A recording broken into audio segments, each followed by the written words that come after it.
I appreciate Adhyaksha. I appreciate Abhinandan తెలియజేస్తూ sir, we don't want to be a destructive opposition like these people.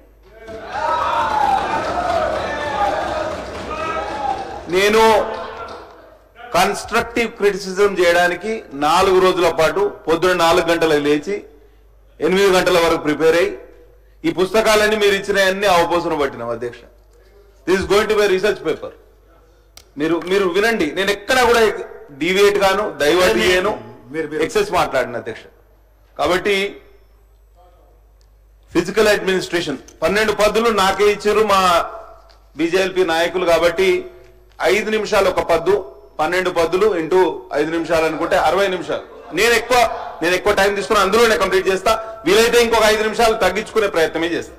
Harish గారు ఒక request, దయచేసి 1 hour కాకుండా 45 minutes తో close చేయండి. నేను డిస్టర్బ్ చేయాలి, మీరు హౌస్ డిస్టర్బ్ చేయకండి. ధన్యవాదాలు అధ్యక్ష. ఆర్థిక పద్దు అనగానే ఫస్ట్ మనకు గుర్తొచ్చేది చాణక్యుడు అధ్యక్ష. చాణక్య నీతి ఏం చెప్పిందో ఒక్కసారి నేను ఉటంకించదలుచుకున్న అధ్యక్ష. గతే శోకో న కర్తవ్యే భవిష్యం నైవ చింతయే వర్తమానేన కాలేన వర్ధయంతి విచక్షణ. ఎంతసేపు మనం గతం గురించి మాట్లాడుకునే కన్నా, అంటే వీళ్ళు అప్పులు చేసిండ్రు, వీళ్ళు మనకు న్యాయం చేయలేదు, వీళ్ళు మనకు అప్పులు చేసిన రాష్ట్రాన్ని అప్పుల ఊబిలోకి నెట్టారు కాబట్టి వాళ్ళు ట్రెజరీ బెంచెస్ నుంచి అపోజిషన్ బెంచెస్కి వచ్చారు అధ్యక్ష. కాబట్టి గతం గురించి మరిచిపోయి వర్తమానమున మీ కర్తవ్యాన్ని దండిగా నెరవేర్చండి అని చాణక్యుడు చెప్పిండు అధ్యక్ష. ఎంతసేపు గతాన్ని గురించి బాధపడకండి, వర్తమానమున మీ కర్తవ్యాన్ని దండిగా నెరవేర్చండి అని చాణక్యుడు చెప్పిండు. కాబట్టి మీరు వర్తమానమున మీ కర్తవ్యాన్ని దండిగా నెరవేరుస్తారని ఆశిస్తూ తెలంగాణ జిఎస్డిపి అధ్యక్ష, ఇవాళ GSDP growth has decreased from 11.9% to 10.1. 2% తగ్గింది అధ్యక్ష. కాబట్టి ఎప్పుడైతే గ్రోత్ రేట్ తగ్గుతుందో అందరికన్నా ఎక్కువ ఇబ్బంది. మేము గతంలో రామకృష్ణారావు గారు మాకు పునశ్చరణ తరగతుల సందర్భంగా MCRHRDలో మాకందరి ట్రైనింగ్ సెషన్ ఇచ్చారు. whenever the growth rate decreases, the rich won't have a problem, the elite won't have a problem, the poorest of poor will have a problem. అందరికన్నా ఎక్కువ గ్రోత్ రేట్ తగ్గితే అందరికన్నా ఎక్కువ ఇబ్బంది పడేది పిరమిడ్ లో కింద ఉన్న వాళ్ళే ఇబ్బంది పడతారు. The poor people where hurt. నేనేం చెప్తున్నా అంటే ఈ గ్రోత్ రేట్ కిందికి చూడటం అనేది చాలా ఇబ్బందికరమైన పరిస్థితి అని నేను మీకు తెలియజేస్తున్నా అధ్యక్ష. అట్లనే జిఎస్డిపి ఆఫ్ తెలంగాణ ఎంత ఉంది అధ్యక్ష? 16 లక్షల కోట్లు. మన బడ్జెట్ 3,05,000 కోట్లు. అవునా? మనం తమిళనాడు తోటి బాగా కంపేర్ చేసుకుంటాం. తమిళనాడును మనం రోల్ మోడల్ గా తీసుకుంటాం. ఇటీవల మన ముఖ్యమంత్రి గారు తమిళనాడు పోయి వచ్చారు, గొప్పగా పరిపాలన సాగిస్తున్నారని అక్కడ చెప్పుకున్నారు. నేను తమిళనాడు జిఎస్డిపిని కోడ్ చేయదలుచుకున్నా. 36 లక్షల కోట్ల వాళ్ళ జిఎస్డిపిలో వాళ్ళ బడ్జెట్ ఎంత అధ్యక్ష? 4,86,000 కోట్లు మాత్రమే. అంటే మనకన్నా మోర్ దెన్ డబుల్ జిఎస్డిపి ఉన్న రాష్ట్రం మనకన్నా తక్కువ బడ్జెట్ పెట్టుకుంటుంది. ఎందుకంటే మనం ఇక్కడ ఓవర్ ఎస్టిమేషన్ చేస్తున్నాము, మన ఫిగర్స్ ని ఇన్ఫ్లేట్ చేస్తున్నాం, బడ్జెట్ ఫిగర్స్ ని. ఖర్చు దానికి అనుగుణంగా ఉండలేదు. 20% తక్కువ ఖర్చు పెడుతున్నాం. మనం పెట్టిన ఫిగర్స్ కి మనం చేస్తున్న ఖర్చుకు మన యాక్చువల్ బడ్జెట్ ఎక్స్పెండిచర్ కు మనం బడ్జెట్ ఎస్టిమేట్ కు 20% డిఫరెన్స్ ఉంటుంది. గతంలో వీళ్ళు కూడా అదే పని చేశారు. అదే ఓవరోని మీరు కూడా కొనసాగిస్తే ఎట్లా అధ్యక్ష? కాబట్టి ఈ over estimation and under spending should be curtail at any cost అనేది నా ఉద్దేశం అధ్యక్ష. ముఖ్యమంత్రి గారు చెప్పారు 60 నుంచి 70,000 కోట్ల ఖర్చు మేము తక్కువ పెడుతున్నాం ఈసారి, ఎందుకంటే మాకు నిధులు లేవని. అంటే ఒక నెలకు ఒక 5,000 కోట్లు తక్కువ పడుతుందని తనే చెప్పారు. అభివృద్ధికి నిధులు లేవని. క్యాపిటల్ ఎక్స్పెండిచర్ మీద మనం ఎంత ఖర్చు పెడుతున్నాం అధ్యక్ష? ఇంత పెద్ద పద్దు పెట్టినాం, ఇన్ని లక్షల కోట్ల 3,05,000 కోట్ల బడ్జెట్ పెట్టి మన క్యాపిటల్ ఎక్స్పెండిచర్ మూలధన వ్యయం ఎంత అధ్యక్ష? 36,500 కోట్ల అధ్యక్ష. And 50% of budget goes for committed expenditure. 50% of our budget goes for salaries, pensions, all liabilities ఏదైతే కమిటెడ్ ఎక్స్పెండిచర్ ఉంటుందో కంపల్సరీగా మనం స్పెండ్ చేయాలనో దాని మీద 50% నిధులు మనం దాని మీద స్పెండ్ చేస్తే మనం ఎట్లా ముందుకు పోతాం అధ్యక్ష? ఒకసారి ఆలోచన చేయండి. రియల్ ఎస్టేట్ రంగం పూర్తిగా కుదేలైంది అధ్యక్ష ఈ రాష్ట్రంలో. గ్రామీణ ఆర్థిక వ్యవస్థ కుప్పగూలింది అధ్యక్ష. చిన్న అప్పు పుట్టే పరిస్థితి లేదు గ్రామాల్లో. నేను చెప్తున్నా 5,000 10,000 కూడా రైతులు ఇబ్బంది పడే పరిస్థితి అధ్యక్ష. ఇవాళ ఇండ్ల అమ్మకం, ఇండ్ల రెవెన్యూ మంత్రి గారు ఇక్కడనే ఉన్నారు, ఇండ్ల అమ్మకం హైదరాబాద్ లో 47% తగ్గింది. నిరుడు ఫస్ట్ క్వార్టర్ లో 20,835 ఇండ్లు అమ్ముతే హైదరాబాద్ లో ఈ ఫస్ట్ క్వార్టర్ లో మనం అమ్మిన ఇండ్లన్నీ 11,114 ఇండ్లు మాత్రమే అమ్మినాం. మార్కెట్ లో కాన్ఫిడెన్స్ లేదు అధ్యక్ష, బాయన్సీ లేదు. There is no floating in the market, there is no cash rotation in the market. This is severely hurting the common man అనేది నా ప్రధాన ఆరోపణ అధ్యక్ష. సభ్యులు మల్లారెడ్డి గారు ఉంటే చాలా డ్రామాటిక్ గా చెప్పేవాళ్ళు ఈ విషయాన్ని, చాలా డ్రామాటిక్ గా చెప్పారు. అంత డ్రామాటిక్ గా నేను చెప్పలేను కానీ ఈ మన ఉప ముఖ్యమంత్రి గారు మొన్న చెప్పారు, ఆకలి రాజ్యంలోని పాటను శ్రీశ్రీ కవిత్వాన్ని కూడా ఉటంకించారు. కూటి కోసం కూలి కోసం పట్టణంలో బతుకుదామని తల్లి మాటను చెవిని పెట్టక బయలుదేరిన బాటసారికి ఎంత కష్టం అని. అవునా? మైగ్రెంట్ వర్కర్స్ ఇవాళ అధ్యక్ష ఎంత ఇబ్బంది పడుతున్నారు వలస కార్మికులు అంటే. నేను ఇవాళ పొద్దున మా ఇల్లు కొంపల్లిలో ఉంటుంది అధ్యక్ష. ఇక్కడికి రావడానికి ఆ దూలపల్లి ఫారెస్ట్ అకాడమీ పక్కనే మా ఇల్లు, అక్కడి నుంచి వస్తా ఉంటే ఆ అడ్డా కూలీలు ఎంత ఇబ్బంది. సగం మంది కూడా ఉపాధి దొరుకుతలేదు ఇవాళ రాష్ట్రంలో. Migrant workers are badly hit because of the slump in real estate sector అధ్యక్ష. This need to be corrected at any cost. వలస కార్మికులు చాలా ఇబ్బంది పడుతున్నారు. మా దగ్గర నుంచి మంచిర్యాల పోతారు, కరీంనగర్ పోతారు, హైదరాబాద్ వస్తారు, వాళ్ళకు ఉపాధి లేదు. ఎందుకంటే ఇవాళ real estate slump is a big factor అధ్యక్ష. దాన్ని మనం అందరం పట్టించుకోవాల్సిన అవసరం ఉన్నది అధ్యక్ష. Percentage contribution of GSDP from agriculture ఎంత అధ్యక్ష అంటే 18%. కానీ ఆ రంగం ఎంతమందికి ఉపాధి అందిస్తుంది అంటే 42.7%. 43% of people live on agriculture and their contribution is just 18% అధ్యక్ష.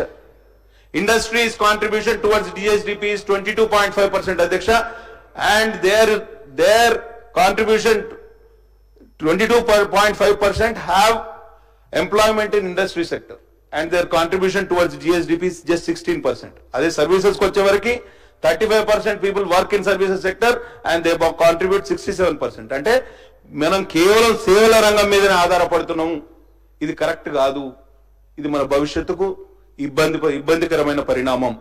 వ్యవసాయం మనం మరియు అనుబంధ రంగాలని కూడా మనం గాడిలో పెట్టాలి, పరిశ్రమలు కూడా పుంజుకోవాలి. అప్పుడే మనం సర్వీసెస్ సెక్టర్ మీద ఆధారపడడం తగ్గుతుంది, మన భవిష్యత్తు బాగుంటుంది అధ్యక్ష. పేరుకుపోయిన అప్పుల గురించి చాలా మంది చెప్తున్నారు అధ్యక్ష. కాగ్ రిపోర్ట్ 2025 January అధ్యక్ష, the total receipts at the end of January 2025 were 1.82 lakh crore, which is just 66.5% of the estimated 2.74 lakh crores. అంటే మనకు వస్తాయి అనుకున్న రాబడిలో కేవలం జనవరి 31 నాటికి వచ్చిన రాబడి ఎంత అంటే 66% మాత్రమే. ఇంకా 34% మనం వెనుకబడ్డం, రాబడే లేదు మనకు. మనం చాలా ముచ్చట్లు చెప్పుకుంటున్నాం. And those receipts, major chunk of those receipts were in the form of borrowings, which stood at 58,586 crores, 9,000 crore higher than the projected for the physical 49,255. అంటే నేను చెప్తున్నా అధ్యక్ష, మనం అనుకుంటాం ఎక్సైజ్ ఆదాయం చాలా బాగుంది, స్టాంప్స్ రిజిస్ట్రేషన్ లో ఆదాయం బాగుందని.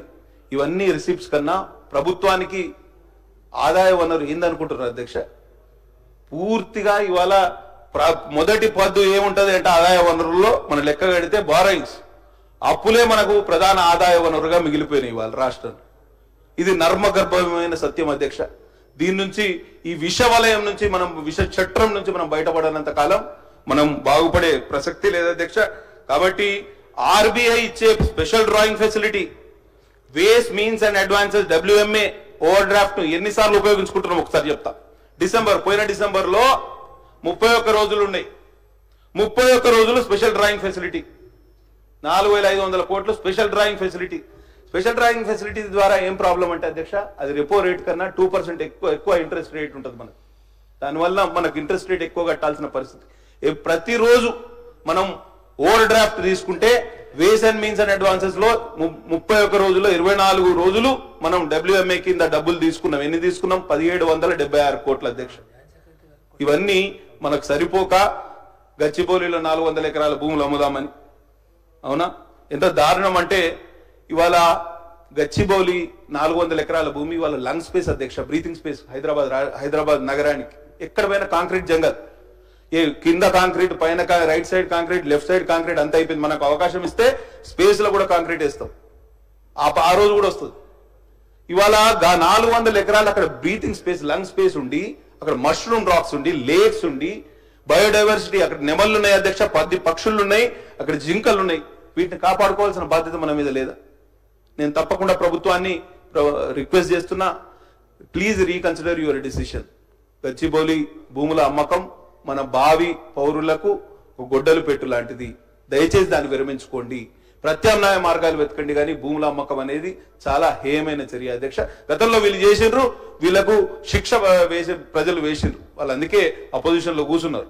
కాబట్టి అదే తప్పు మీరు చేయకండి. ఇవాళ కూటి కోసం కోటిపాట్లనే పాత సామెత అధ్యక్ష. ఇవాళ అప్పుల కోసం కోటిపాట్లు పడే కొత్త ఒరవడికి మనం శ్రీకారం చుట్టినాం అధ్యక్ష. ఇవాళ 15 నెలల్లో మన అప్పు ఎంత అధ్యక్ష? 1,53,000 కోట్లు. అంటే ప్రతి నెల మనం 10,000 కోట్ల రూపాయలు అప్పు తీసుకుంటే గానీ పూట గడవని పరిస్థితి. నెలకు 10,000 రూపాయల అప్పు. స్టేషన్ గన్పూర్ లో ముఖ్యమంత్రి గారు మాట్లాడారు, ఇకపై తాను అప్పులు చేయను, అప్పులతో రాష్ట్రానికి ముప్పని చెప్తున్నారు. నేనేం చెప్తున్నా అంటే, మరి అప్పులు చేయకపోతే రోజులు గడిచే పరిస్థితి కూడా లేదు. తలసరి అప్పు ఎంత అంటే సమగ్ర కుటుంబ సర్వే లెక్క మొన్న కొత్తగా చేసినాం మనం, సీప్ సర్వే, SEPC. రాష్ట్ర జనాభా 3,54,00,000 మంది. రాష్ట్ర రుణం 7,52,000 కోట్లు. ఇది కన్జర్వేటివ్ ఎస్టిమేట్. ఇప్పుడైతే 8 లక్షల కోట్లు దాటింది ఈ కొత్త పద్ధతి ద్వారా. తలసరి అప్పు ఎంత అవుతుంది అంటే 2,12,000 రూపాయలు. అంటే పుట్టే ప్రతి బిడ్డ మీద 2,12,000 రూపాయల అప్పుతోటి మన బిడ్డ ఈ తెలంగాణ రాష్ట్రంలో పుడితే GSDPలో 28% ఇది అప్పుల కిందకే పోయింది అధ్యక్ష. మార్చి 31 నాటికి మన రుణభారం 8 లక్షలు దాటి 8.06 లక్షల కోట్ల వైపు పోయే అవకాశం ఉంది అధ్యక్ష. అప్పుడు తలసరి అప్పు 2,26,000 రూపాయలు అవుతుంది. ఇక మనం ఏం సాధించడమని ఒకసారి మనం అందరం జబ్బలు దరుచుకోవాలో ఒకసారి ఆలోచన చేయండి. కొత్త అప్పు చేస్తే కేవలం కిస్తీలు వడ్డీలు కట్టడానికి, వడ్డీలు అసలు కట్టడానికే కొత్త అప్పు చేయాలి. అప్పు చేసి పప్పు కూడా అనేది పాత సామెత. అప్పు చేసి పస్తులు ఉండాలి అనేది కొత్త సామెత, కొత్త పరిస్థితి. ఈ పరిస్థితికి దాపురించింది అధ్యక్ష. కాబట్టి బట్టి గారు చాలా మేము సంపద 2024-25 ప్రసంగం నేను తెచ్చుకున్నా. అప్పటి పాత బడ్జెట్ లో ఏమన్నారు అనేదాన్ని పాత పుస్తకం కూడా తెచ్చుకున్నా అధ్యక్ష. దీంట్లో రాశారు బట్టి గారు ఏం చెప్పారు, సంపద సృష్టిస్తాం, సంపద పెంచుతాం, పెంచిన సంపదను దామాషా ప్రకారం పంచుతాం. ఎక్కడ పెంచినామండి అధ్యక్ష? మనం నిజంగా సంపద పెంచినామా? హిందీలో ఒక పాట ఉన్నది బాబీ సినిమాలో, జూటు బోలే కవ్వా కాటే కాలే కవ్వేకో కవ్వేసే డరియో అని. మీరు ఇన్ని రకాలుగా అబద్ధాలు చెప్తా ఉంటే కాకి లెక్కలని అందామా, కాకి మనల్ని గరుస్తుందా? ఒకసారి ఆలోచన చేయాలి అధ్యక్ష. కాబట్టి ఈ వ్యవస్థ నుంచి బయటపడాలి. ఇదిగోండి, నేను మీ ఆంధ్రజ్యోతి పత్రికల్లోనే మన ఆంధ్రజ్యోతి అందాం, వడ్డీ చెల్లింపులకే మనం 14.2% సొమ్ము హరి. కేవలం వడ్డీలకే మన బడ్జెట్ లోని 14% పైసలు పోతున్నాయి అధ్యక్ష. ఇక మనకు ఎంత విషవలయంలో ఉన్నామో ఒకసారి ఆలోచన చేయండి అధ్యక్ష. తలసరి అప్పు 2,12,000. ఇంతకుముందే చెప్పిన ఇదో విషవలయం. అప్పులు కట్టడానికే మళ్ళీ అప్పులు. సామాజిక ఆర్థిక నివేదిక ఇచ్చిన అంశాలు అధ్యక్ష. కాబట్టి ఇవన్నిటి నుంచి మనం బయటపడాలంటే ఒకసారి ఆలోచన చేయాలి. తెలంగాణ రైజింగ్ అనేది మన నినాదం అధ్యక్ష. ఫీల్ గుడ్ ఫ్యాక్టర్ జనరేట్ చేయడం బాగుంది, కానీ in fact Telangana is drowning in public data అధ్యక్ష. వీఆర్ మొత్తానికి అప్పుల ఊబిలో కూరుకుపోయే దిశలో మనం ఉన్నాము. ఇది వాస్తవం. ఈ వాస్తవాన్ని మనం అంగీకరించిన రోజే మన పిల్లల బతుకు బాగుపడుతుంది అధ్యక్ష. మన ఎకానమీ సైజ్ ఎంత అనుకుంటున్నారు అధ్యక్ష? Very small economy. $200 బిలియన్ మాత్రమే మన ఎకానమీ. ముఖ్యమంత్రి గారు మొన్న మాట్లాడుతూ $1 ట్రిలియన్ అంటే $1000 బిలియన్ వైపు మనం పోతాం 10 సంవత్సరాల్లో, అంటే 5 రెట్లు పెంచుతామని చెప్పారు. సరే, అంబిషియస్ టార్గెట్. అబ్దుల్ కలాం గారు కూడా చాలాసార్లు చెప్పేటోళ్ళు, కలలు కనడం మానకండి, ఆ కళలను సాకారం చేసుకునే కార్యాచరణకు పూనుకోండి అని. మనం కార్యాచరణ లేదు మన దగ్గర. Just we're hog washing, just time pass చేస్తున్నాం అధ్యక్ష. ఇది భారతదేశ ఎకానమీ రికార్డులు బ్రేక్ చేస్తాను. తెలంగాణ ఎకానమీ ఇట్లా ఉంటే ఇవాళ భారతదేశంలో economy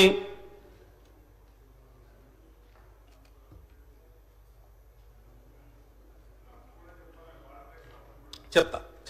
We should not compare apples and oranges. I'll compare that.